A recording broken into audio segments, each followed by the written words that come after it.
아멘.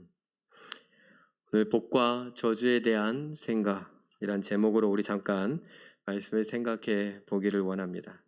되게 잘 지내셨습니까? 우리 1부 예배 때도 인사를 나누었는데 우리 2부 예배 때도 참여하신 모든 분들뿐만 아니라 영상으로 참여하신 분들도 우리 모두가 기뻐하며 즐거워하며 하루하루를 행복하실 수 있기를 바랍니다.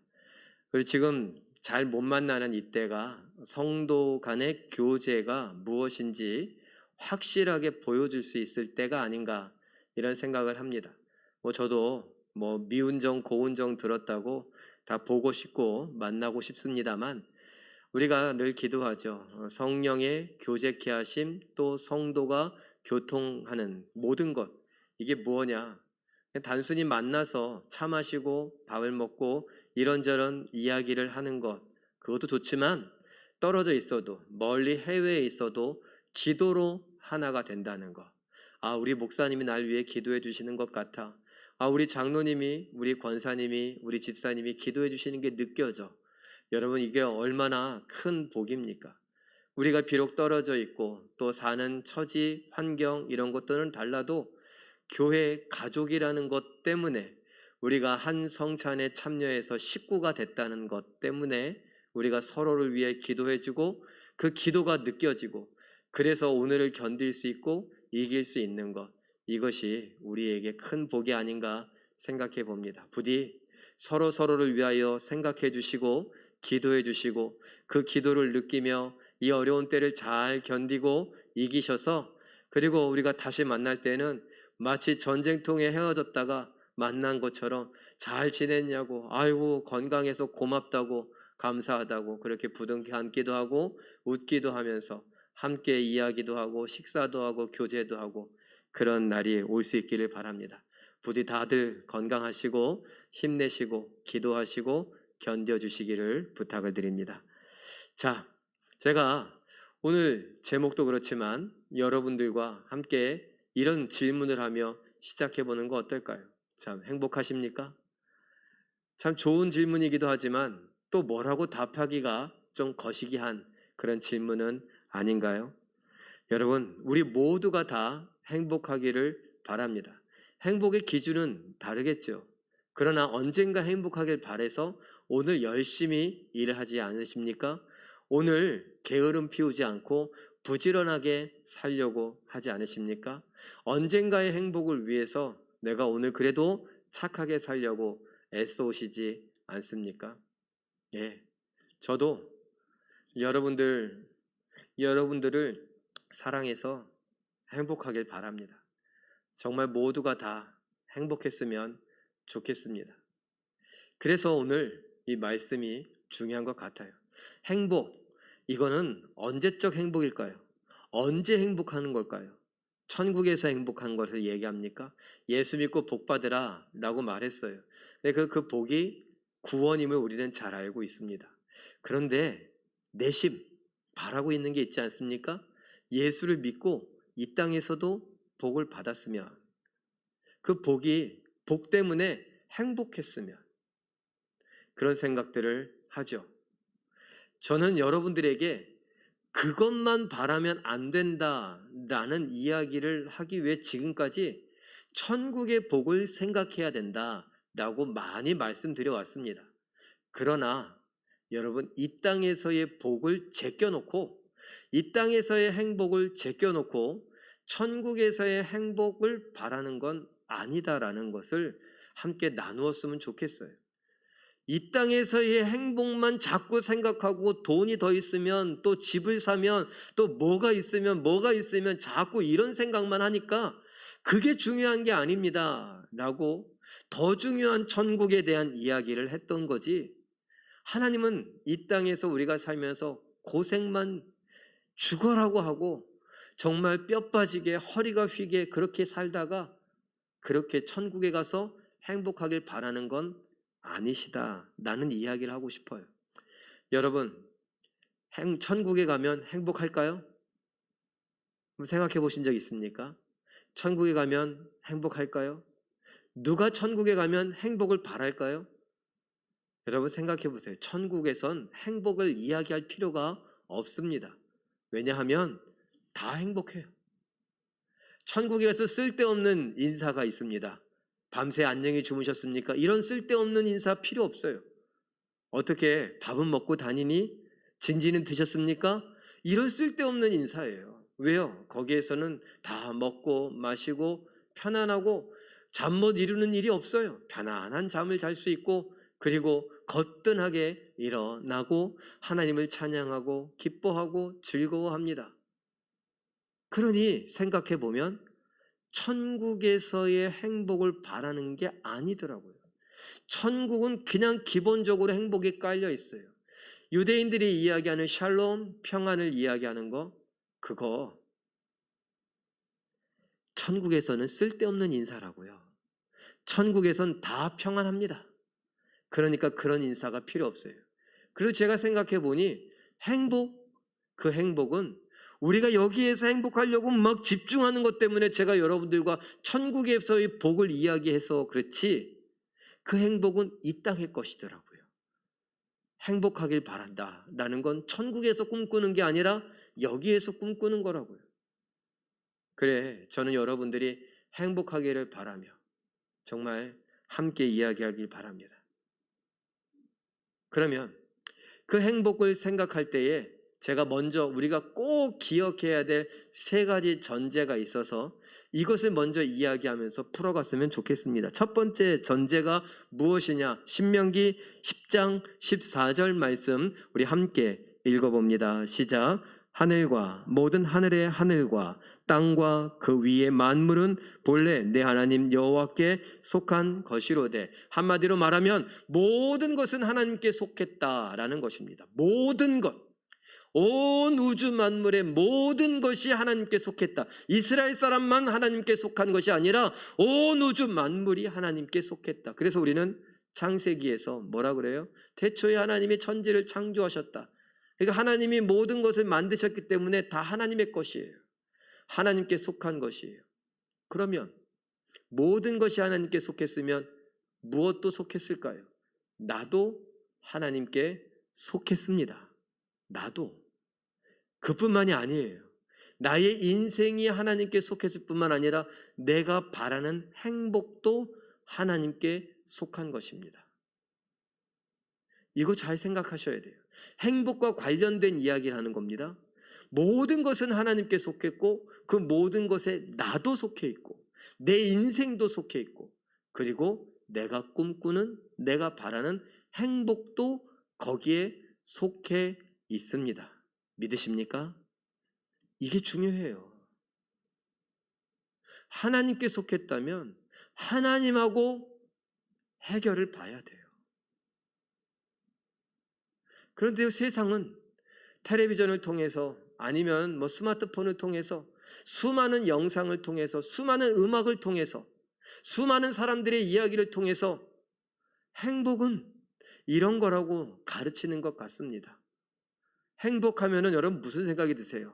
행복한 가정이 생각나지 않습니까? 아버지, 어머니, 이제 또 조금 더 확대해서 할머니, 할아버지, 아버지, 어머니 그리고 자녀들, 손주들이 같이 이렇게 오손도손 둘러앉아 어디에?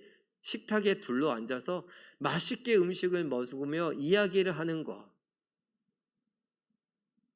서로를 바라보며 사랑스러운 눈빛으로 바라보는 거. 그런데 그 집은 어떻습니까? 좁아야 돼요?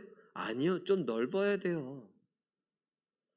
최소한 6명 정도는 있으려면 5명, 6명 있으려면 넓어야 돼요. 그분들의 모습은 어때요? 할머니, 할아버지가 어떻게 막 이렇게 집에서 이렇게 뭐 끌고 다니는 거 끌고 다니셔요? 아니요. 할머니, 할아버지도 정정하신 모습이에요. 아프지 않고 아이들은요 해맑게 뛰어노는 모습이에요. 집은요 넓고요. 추울까요? 아니요. 따뜻해요. 아늑해요. 인테리어는요, 벽지는요 그무질이 쳐 있을까요? 거미줄이 쳐 있을까요? 저 한 구석에 곰팡이가 있을까요? 아니요. 깔끔해요. 바닥은요 장판이 막 들쑥날쑥 이렇게 있고 저 한 구석은 타 있을까요? 아니요. 우리가 그리는 그 행복은 그렇지 않아요. 집 밖을 나오면요 자동차 한두 대쯤은 있고 거기에 타고 편안하게 어디를 왔다 갔다 할 수 있고, 주머니에는요 적어도 카드 한 장은 있어서 딱 긁었을 때 한도 초과됐습니다 이런 게 아니라 정말 넉넉하게 마트를 갔다 백화점을 갔다 시장을 갔다 거기에서 아유 이거 못 사서 막 발을 동동 구리고 아이고 50원만 깎아줘 10원만 깎아줘 이걸로 실갱이 버리는 게 아니라 잔돈 있으면 힘내세요 그리고 더 줄 수 있는 그런 넉넉한 마음, 이런 것들을 아마 우리는 꿈꾸고 있는지도 모릅니다. 자, 그러면 이런 것들이 정말 복이라면 이러한 것들을 누가 주실 수 있느냐는 거예요. 내가 열심히 돈 벌면 됩니까? 다른 사람하고 막 엉겨붙어서 경쟁을 하고 싸워서 이기고 밟고 올라가면, 그래서 내가 높은 자리에 올라가면 더 많은 연봉을 받고 더 많은 월급을 받고 더 많은 것을 누리며 집도 사고 차도 사고 옷도 사고 식탁도 사고 의자도 사고 그래서 좋게 다 꾸며놓고 그리고 웃고 먹고 이야기하면 될까요? 하나님께 속했다는 게 중요합니다. 그래서 하나님하고 문제를 해결해야 된다는 게 중요합니다.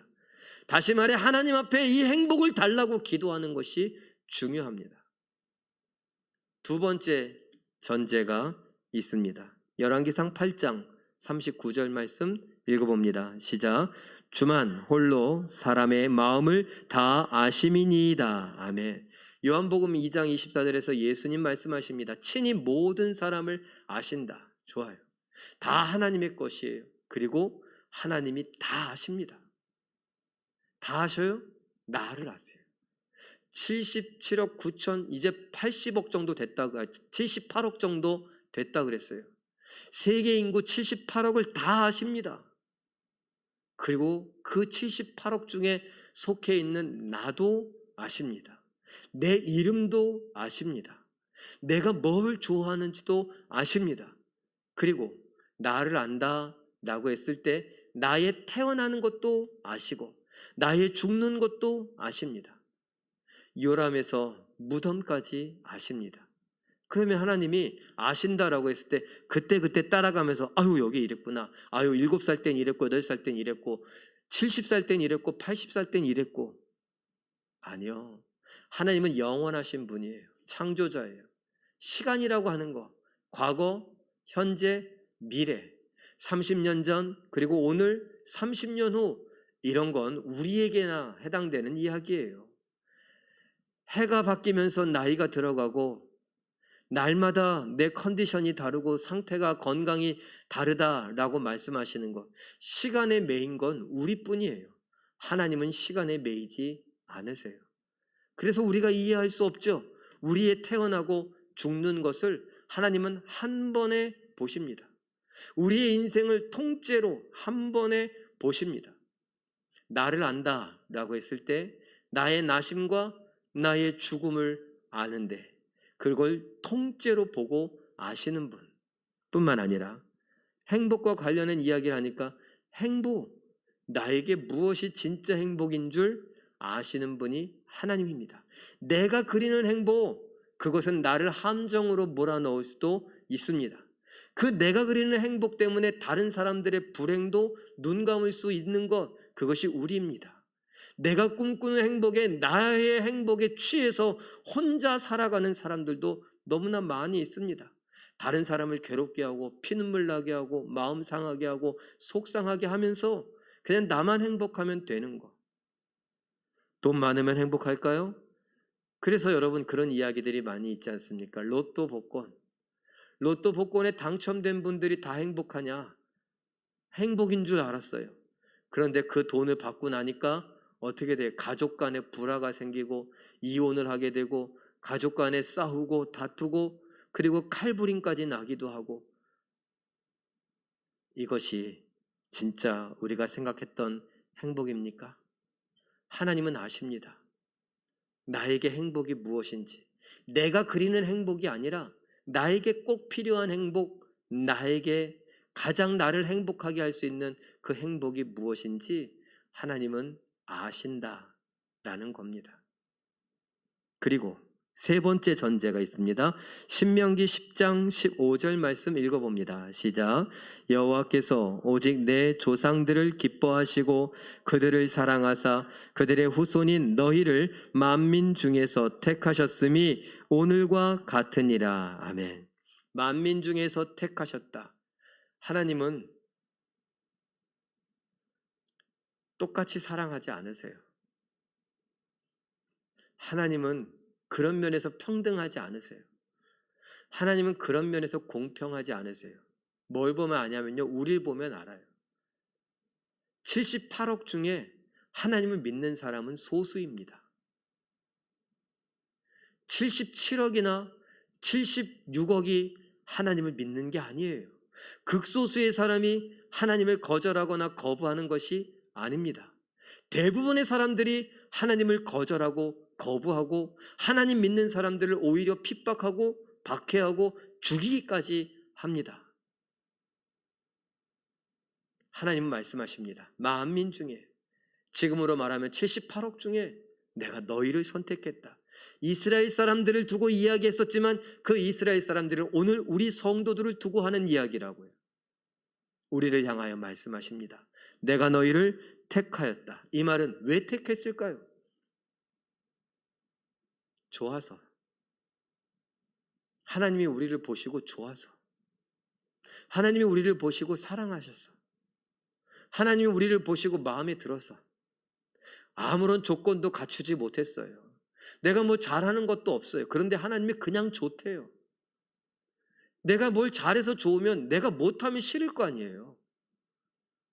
나의 어떤 모습이 좋다면 그 모습을 잃어버리면 싫을 거 아니에요. 그런 거 있잖아요. 연인들 가운데 자기야, 여보, 당신 나 사랑해 그랬는데 그 사랑하는데 나 이뻐? 나 잘생겼어? 뭐 이런 걸로 내 돈이, 그런데 좋아요. 잘생기고 이뻐서 그렇다면 이제 그 이쁨을 잃어버리면 어떡할 거예요? 사고가 나서 갑자기 얼굴에 흉이 생기면 어떡할 거예요? 나이가 들어서 이 피부가 쭈글쭈글해지면 어떡할 거예요? 아, 돈 들여서 피면 된다고요? 뭘 집어넣으면 된다고요? 아니요. 돈이 많으면 그 돈 때문에 좋아한다면 그 돈을 잃어버리면 어떡할 거예요? 하나님은요, 우리를 향하여 아무런 조건도 갖추지 않고 뭘 이룬 것도 없는데 내가 뭘 어떻게 해서 나를 선택하신 게 아니더라고요. 하나님이 우리를 그냥 사랑하신대요. 아, 그럼 78억 다 사랑하셔야지. 아니래요. 우리만 사랑하신대요. 그들도 사랑하시지 않습니까? 예, 사랑해요. 근데 그렇게 따지면 우리는 더 사랑하신대요. 그들은 멸망 중에 내버려 둘지라도 우리는 멸망당하는 꼴을 볼 수가 없어서 우리는 건져내신대요. 어떤 희생도 감수하고라도. 자, 이 세 번째, 하나님 우리를 선택하셨다, 택하셨다, 이 말 속에 하나님 우리를 사랑하신다. 그 사랑은 우리의 행복을 바라신다 라는 겁니다. 저도 여러분의 행복을 바라요. 왜요? 담임 목사기 때문에 어쩔 수 없이? 아유, 그러면 하지 말아야죠. 담임 목사기 때문에 어쩔 수 없이 여러분의 행복을 바란다면 내일이라도 그만두고, 아니 오늘 저녁이라도 그만두어야죠. 사랑하니까. 담임 목사인데도 사랑하지 않는 목사님들 많아요. 그런데 사랑하게 됐어요. 사랑하니까 여러분이 행복하길 바라요. 사랑하니까 여러분들이 웃었으면 좋겠어요. 사랑하니까 여러분이 건강했으면 좋겠어요. 사랑하니까 여러분들 하시는 일이 다 잘 됐으면 좋겠어요. 사랑하니까 밤에 잘 주무셨으면 좋겠어요. 사랑하니까 피곤하지 않았으면 좋겠어요. 사랑하니까 세월이 흘러도 안 늙었으면 좋겠어요. 사랑하니까 늙어도 멋있게 품위 있게 늙었으면 좋겠어요. 죄송해요. 늙는다 이런 표현을 해서. 사랑하니까 아프지 않았으면 좋겠고 아파도 빨리 나았으면 좋겠고. 하나님이 그러세요. 그런데 사람들은요, 사랑한다고 하지만 그래도 잘 못하더라고요. 저도 그래요. 표현을 잘 못해요. 사랑하려고 하지만 아쉬워하고 서운해하고 속상해하고 그러다가 지치고 포기하려고 하고 포기할 것 같아서 또 이를 악물어 보기도 하고 그래요. 제가 하나 예를 들어 볼게요. 우리 중에 그런 분도 있어. 분명히 아기가 예뻐요. 손주가 나서 아유 예뻐. 그런데 그 예쁜데 어떻게 해요? 뭐 해주고 싶다고요? 얘기해 보세요. 뭐 해주고 싶다고요? 왜 입을 안 벌리고 아무 말도 안 하고 난 그런 적 없는 것처럼 제가 본 적도 있는데 아유 예뻐 깨물어 주고 싶다고, 아유 예뻐 꼬집어 주고 싶다고. 꼬집어 보세요. 그 애가 행복해 하나? 깨물어 보세요. 애가 웃나? 아니요. 내가 꼬집고 깨물면 애는 울어요. 이게 뭐예요? 잘못된 사랑이라는 거예요. 사랑하는데 왜 깨물어? 사랑하는데 왜 꼬집어? 사랑하니까 부모님들 지금도 아들이 딸이 시집장가 다 가고 50이 되고 60이 돼도 뭐 하세요? 무슨 소리? 잔소리. 왜? 사랑하니까. 잘못된 거예요. 우리는 사랑에 대해서 많은 부분 오해하고 잘못 알고 있어서 때로는 우리를 힘들게 합니다. 저도 그래요. 내가 이거 버릇을 고쳐놔야지. 버릇을 고쳐놓겠다고. 왜? 사랑하니까 버릇을 고쳐놓겠대요. 그래서 어떻게 해요? 야단을 치기도 하고 때리기도 하고 그리고 뭐 가서 손들고 있으라고 벌을 주기도 하고 뭐 그러죠. 여러분 어떠십니까? 사랑해서. 그런데 하나님은 그런 식으로 사랑하지 않으세요. 사랑한다고 해놓고 소리 질러요. 사랑한다고 해놓고 아프게 해요. 아이가 뭐 이런 예가 적당한지 모르겠어요. 생각해 보세요. 여러분들 손주가, 여러분들 아이가 이제 막 아장아장 걷기 시작해요. 여름이었죠? 선풍기를 돌렸어요. 근데 선풍기가 신기해요. 애들 눈엔 다 신기해요. 신기해서 아장아장 비축비축 걸어서 선풍기 앞에 갔는데 바람이 이게 싹 불어요. 좋기도 하고 그래요. 그런데 가만 보니까 뭔가 이상한 걸 발견했어. 뭔가 이상하냐? 소리가 이상해. 그래서 이게 하는데 선풍기가 돌아가니까 요게 재밌네요. 그러니까 조금 더 가까이 가. 가만히 보니까 뭐가 돌아가요, 그 안에. 이게 뭐지? 그러면서 손을 대려고 해. 그때 할머니라면, 할아버지라면, 엄마라면, 아빠라면 어떻게 해요? 그래, 호기심 천국이다. 만져봐라. 이러시는 분 있어요? 야야, 그거 위험해. 그러죠. 그래서 뭐라고 해요? 어린이, 아이들 손에 닿지 않는 곳에 놓으라고 하잖아요. 그런데 우리는 시원하려고 같이 놓고 그 옆에 둬요. 아이는 신기해하고요. 그러다가 말 안 듣고 그걸 건드리고 넘어졌다. 안고 넘어졌다. 어떻게 해요? 어떻게 해요? 어떻게 해? 그 아이는 놀랄까요? 안 놀랄까요? 무서울까요? 안 무서울까요? 놀라고 무서워요. 그런데 우리가 가서 그 아이를 안아주는 것이 아니라 어떻게 해요? 등짝을 그냥 배구 선수처럼 등짝 스매싱, 볼기짝 스매싱. 이놈의 자식 말을 안 듣는다고. 사랑해서 걱정했으면서 안 다쳤으면 끌어안고 다행이다, 감사하다 이러고서 그래야 되는데 말 안 들었다고. 다쳤으면 어떡할 뻔했냐고. 그러면서 다친 것만큼 아프게 만들어요. 그래야 직성이 풀려요. 그리고 사랑한다 그래요. 하나님은 그러지 않으세요. 하나님은 사랑이 뭔지 정확하게 아시는 분이에요. 그래서 뭐라 그래요? 하나님은 사랑이시라. 하나님은 그 사랑을 정확하게 표현하실 줄 아시는 분이에요. 사랑을 사랑으로 우리가 모를 뿐이죠. 자, 이렇게 세 가지 전제를 했습니다. 하나님께 다 속했다. 하나님 거다. 뭐까지도? 나와 내가 바라는 행복까지도. 하나님은 뭐 했다고요? 다 아신다. 나를 아신다. 내가 어떨 때 가장 행복한지, 나에게 꼭 맞는 행복도 아신다. 세 번째, 하나님은 나를 택하셨다. 나를 사랑하신다. 나의 행복을 바라신다. 그래서 신명기 10장 13절과 같이 읽을 수 있습니다. 읽어보죠. 시작. 내가 오늘 내 행복을 위하여 내게 명하는 여호와의 명령과 규례를 지킬 것이 아니냐. 행복을 위해서 명령과 규례를 주셨대요. 우리에게 613가지의 율법 계명을 우리의 행복을 위해서 주셨대요.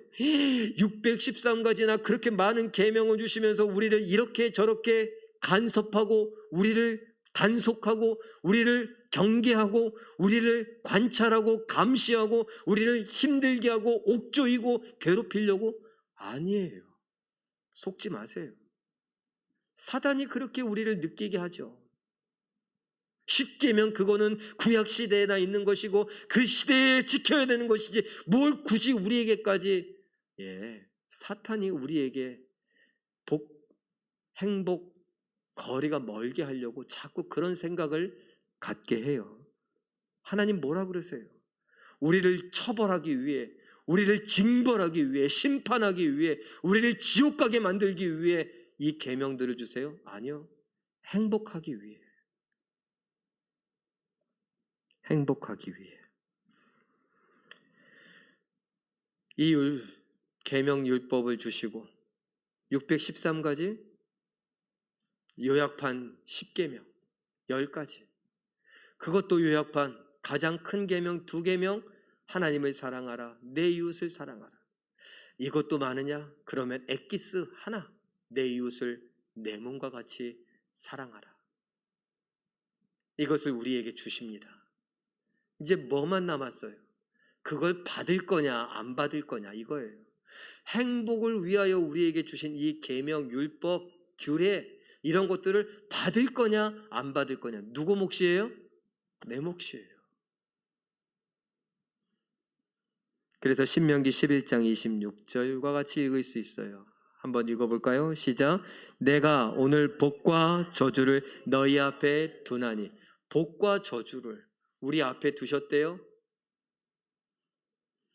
그러면 이 복이 뭔데? 이 저주가 뭔데? 이 땅에서의 복과 저주이기도 합니다면 아까 이야기한 대로, 서두에 이야기한 대로 영적으로 이야기하면 구원과 심판입니다. 그리고 이 구원과 심판의 결과는 무엇이냐? 영생과 영벌입니다. 이걸 언제 결정하느냐? 오늘 결정한대요. 오늘 무엇을 해요? 내가 순종했느냐 불순종했느냐. 내가 순종했느냐 불순종했느냐 이걸로 결판난대요. 뭐를요? 복과 저주가. 그런데 영적인 이야기, 죽은 다음의 이야기는 우리 하지 말자 그랬잖아요. 이 땅에서 복도 마찬가지예요. 신명기 28장을 보면 복과 저주에 관한 이야기가 나오는데 그 복을 살펴보면 대부분 내가 하는 일이 잘 되는 것, 이것과 관련이 있습니다. 그런데 저주를 살펴보면 조금 더 구체적입니다. 내가 하는 일뿐만 아니라 무엇이냐? 아픈 거, 병, 전염병 이런 것까지도 다 있어요.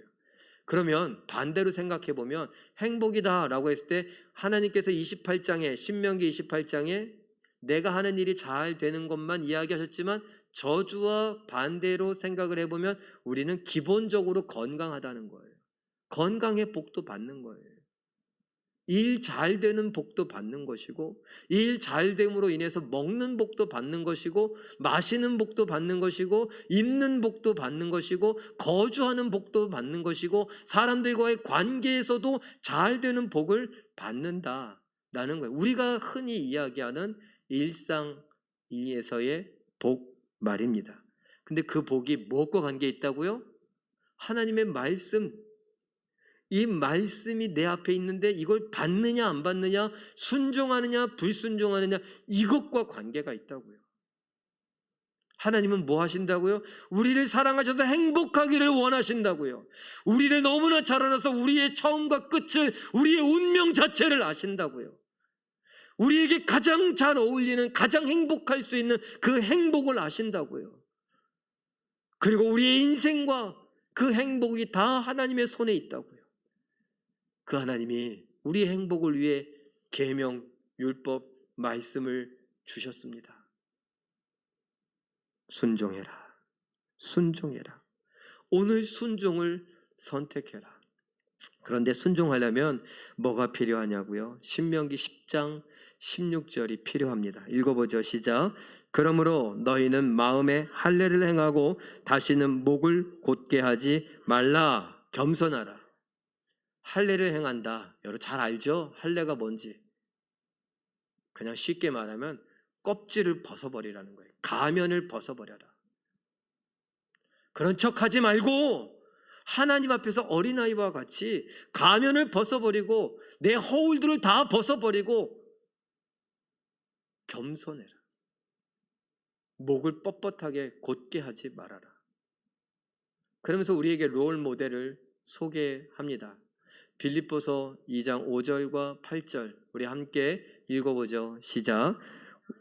네, 이 마음을 품으라. 곧 그리스도 예수의 마음이니 자기를 낮추시고 죽기까지 복종하셨으니. 말씀에 순종하는데 이 마음이 필요하대요. 이 마음은 무슨 마음이냐? 겸손한 마음이에요. 그 겸손한 마음을 누가 제일 잘 보여주셨느냐? 그리스도 예수래요. 예수가 무슨 겸손의 마음을 보여주셨어요? 예수님보다 서열이 가장 높으신 예수님보다 더 높은 분 있으세요? 우리 중에. 예수님은 모든 것을 가지셨는데 예수님보다 더 가지신 분 있으세요?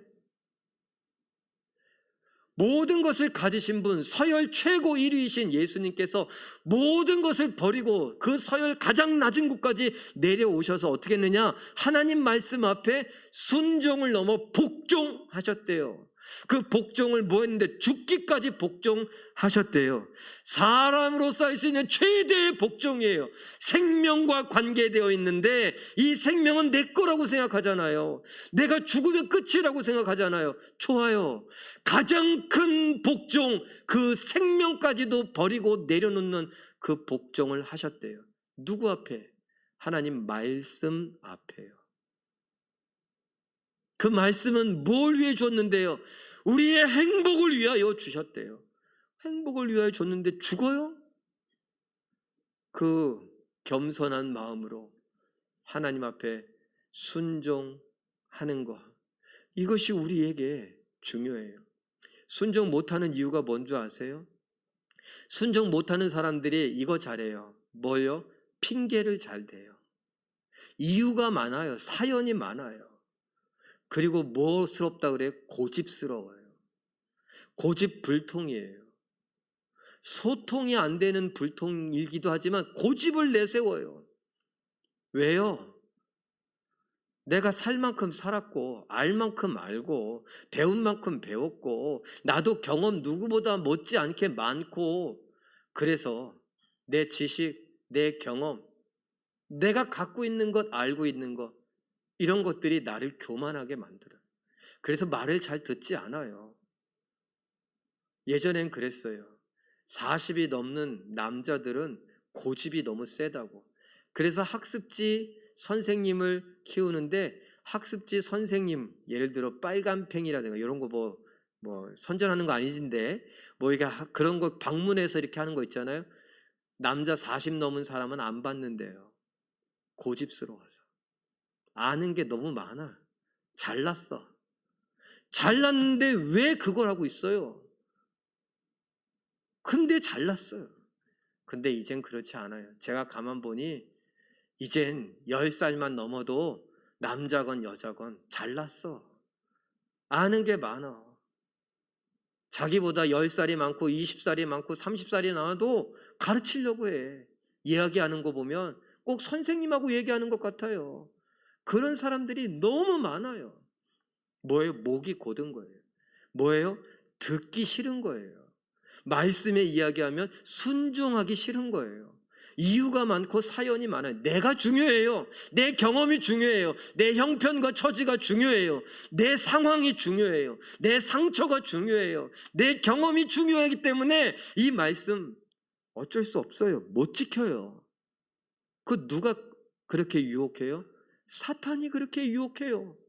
계속 그것만 생각하게 하고 그 자리를 맴돌게 만들어요. 뭐하지 못하게, 순종하지 못하게, 아니 결국은 뭐하지 못하게, 행복하지 못하게.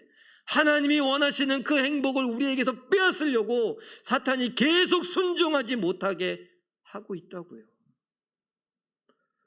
그게 가슴 아파요. 여러분들은 어느 정도인지 모르겠어요. 저는 눈물 나게 가슴이 아파요.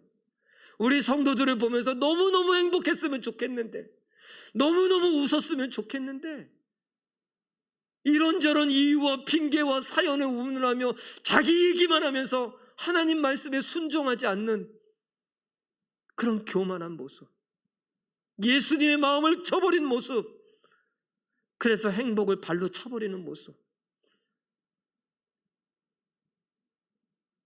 가슴이 아프고 눈물이 나게 됩니다. 순종하면 어떻게 되는데요? 빌립보서 2장 9절 읽어봅니다. 시작. 이러므로 하나님이 그를 지극히 높여 모든 이름 위에 뛰어난 이름을 주사. 행복하게 하셨다고요. 예수님에게 다 주셨대요. 그 예수님을 롤 모델로 삼고 겸손히 순종한다면 하나님은 우리에게 이 땅에서 행복하게 해주세요. 하나님이 원하시는 그 행복을, 하나님이 가장 정확하게 잘 하시는 그 행복을 우리에게 다 주세요. 그러면 613가지 그거 다요? 아까 얘기했잖아요. 613, 열, 둘, 하나. 그 하나를 읽어볼까요? 로마서 13장 9절 말씀 읽어봅니다. 시작. 간음하지 말라, 살인하지 말라, 도둑질하지 말라, 탐내지 말라 한 것과 그 외에 다른 계명이 있을지라도 내 이웃을 내 자신과 같이 사랑하라 하신 그 말씀 가운데 다 들었느니라. 내 이웃을 내 몸과 같이 사랑하라 하신 이 말씀 하나, 이 계명 하나에 뭐라고요? 613가지가 다 들어있대요. 이거 하나 지키면 돼요. 이거 하나 남았어요, 우리 앞에. 어떻게 하실 겁니까? 목사님, 그런데 그 사람은 사랑받을 자격이 없어요. 세상을 몰라서 목사님 그러시나 본데 사랑하면 그거를 사랑으로 여기지도 않아요. 그건 이렇다 저렇다 하는 건 그 사람 몫이에요. 오늘 난 뭐 하면 돼요? 말씀에 순종하면 돼요. 사랑하면 돼요. 포기하지 말고 사랑하면 됩니다. 그러면 행복해요.